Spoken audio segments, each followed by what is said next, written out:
Today, our lecture is suboccipital triangle.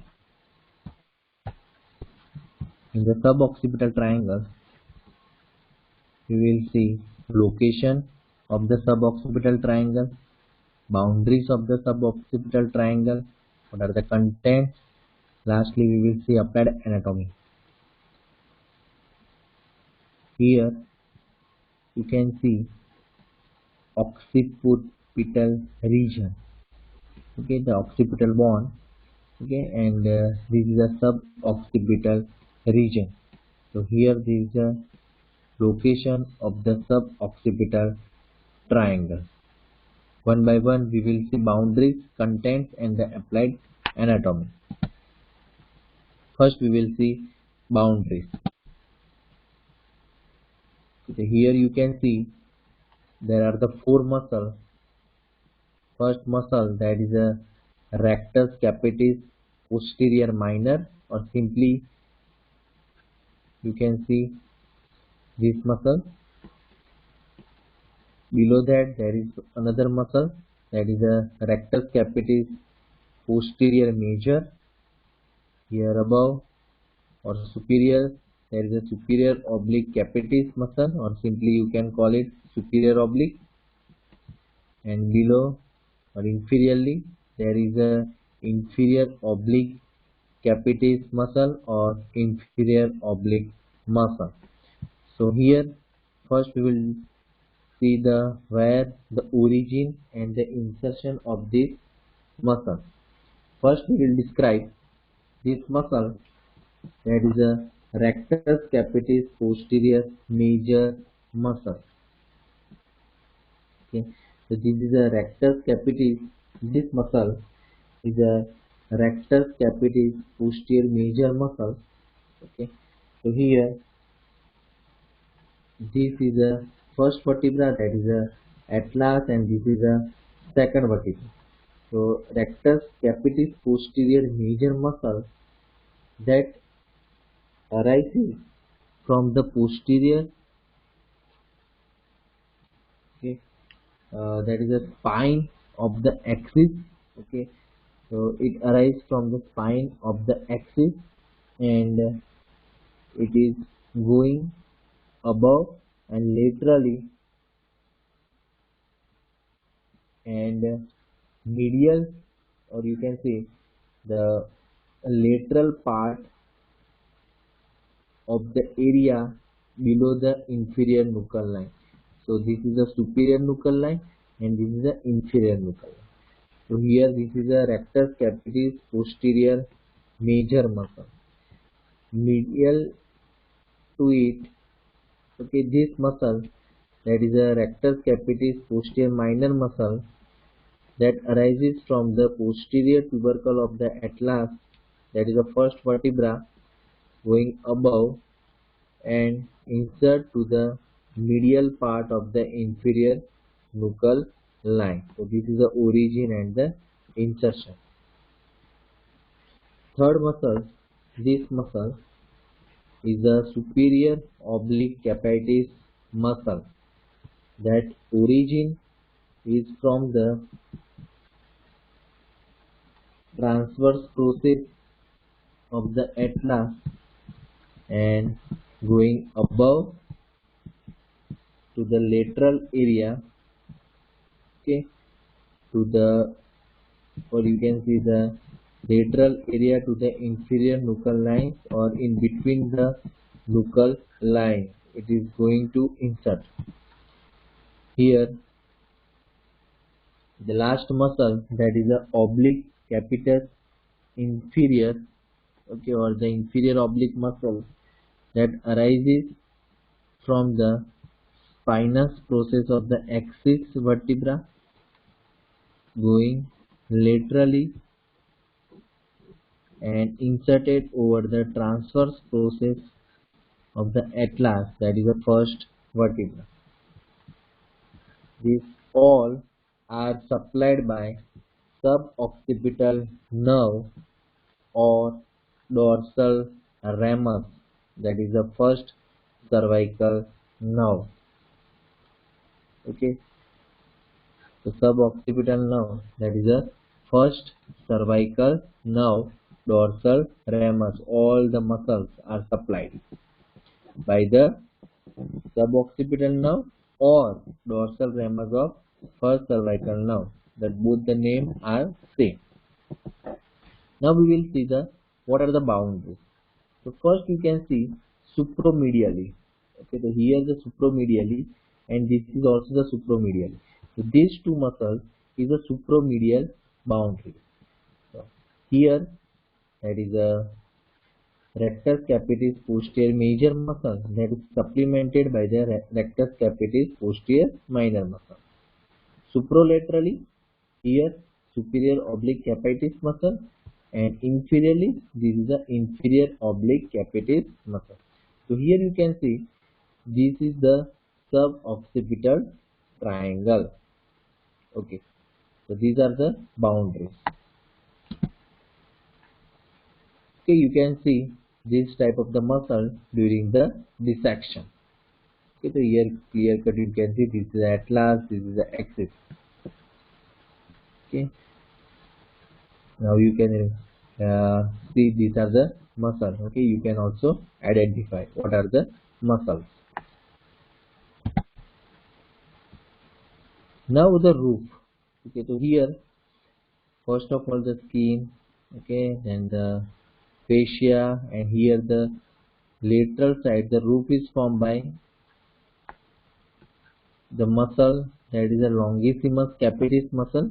Okay, here this is a longissimus capitis muscle. This is the mastoid process. Okay, so this is the whole area of the suboccipital region. Okay, so this is the mastoid process. So here there is a roof that is formed by the longissimus capitis. Okay, and occasionally the splenius capitis muscle. Okay, so that is the roof. The floor, okay, medially, so this is about laterally, the medially the roof is formed by the dense fibrous tissue covered by the semispinalis capitis muscle. Okay, so that is about the roof, medial and the lateral. Now what are about the floor? That floor is formed by the posterior atlanto-occipital membrane, this green color, and posterior arch of the atlas. These are the forms the floor of the suboccipital triangle. So we have discussed about the boundaries of the triangle, roof and the floor. Now we will see what are the contents of the suboccipital triangle. In the content, here you can see the red color, there is a vertebral artery, third part of the vertebral artery.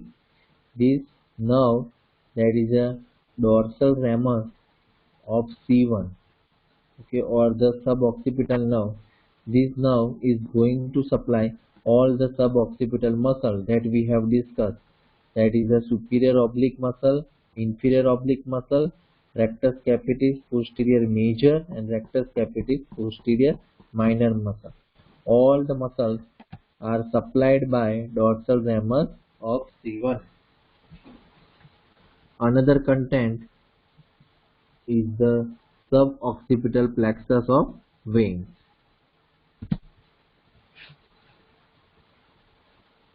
Here you can see this dorsal ramus. Okay, this dorsal ramus. So here posteriorly the cervical nerve is divided into the ventral ramus and the dorsal ramus. This is the arch of the atlas, or you can say the atlas. Here in the above you can see here is the vertebral artery, groove of the vertebral artery, that is the third part of the vertebral artery. The dorsal ramus, that is the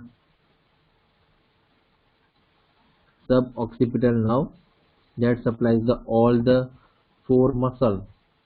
Okay, all the four muscles.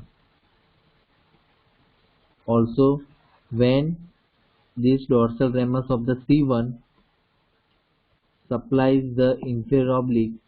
It will give communicating branch to the greater occipital nerve. Okay. This is the greater occipital nerve. This greater occipital nerve is a large medial branch of the dorsal ramus of the second cervical nerve, and this is the thickest cutaneous nerve in the body. Okay, MCQ question or 1 mark objective question. Okay, it supplies the semispinalis capitis and going up to the vertex. Okay, that is about the greater occipital nerve. Okay, vertebral artery. You know the vertebral artery, branch of the first and the large branch of the first part of the subclavian artery. Okay, so this is the subclavian artery. This is the first part. This is the second part in the foramen transverse area, and this is the third part. Okay, and you can see this is the third part in the suboccipital triangle. Okay, after the two vertebral artery, after that there is a fourth part, and this fourth part joined together to form the basilar artery. So here this is the third part of the vertebral artery you can see in the suboccipital triangle.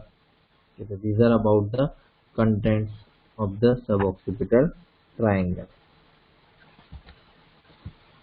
Okay, this artery that is called the occipital artery.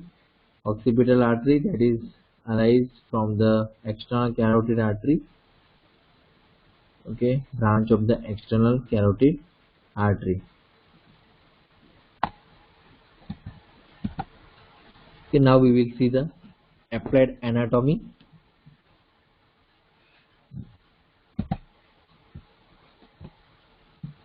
In the suboccipital triangle, one is a procedure that is called the cisternal puncture, and another is a if you want to approach the posterior cranial fossa, then you have to approach through suboccipital region, means this region. Okay, the cisternal puncture. Cisternal puncture is done when the lumbar puncture fails. Okay, so here needle is introduced. Okay, so this needle is introduced in the midline above the spine of axis in forward and upward direction, parallel to an imaginary line extending from the external acoustic meatus to the nasion. Okay, and it passes through the posterior atlanto-occipital membrane between the posterior arch of atlas and posterior margin of the foramen magnum. Okay, the needle enters into this cisterna, and this cistern is called the cerebellomedullary cistern, and small amount of CSF is also withdrawn. Okay, so that is about the cisternal puncture. Okay, now we will see some of the objective question.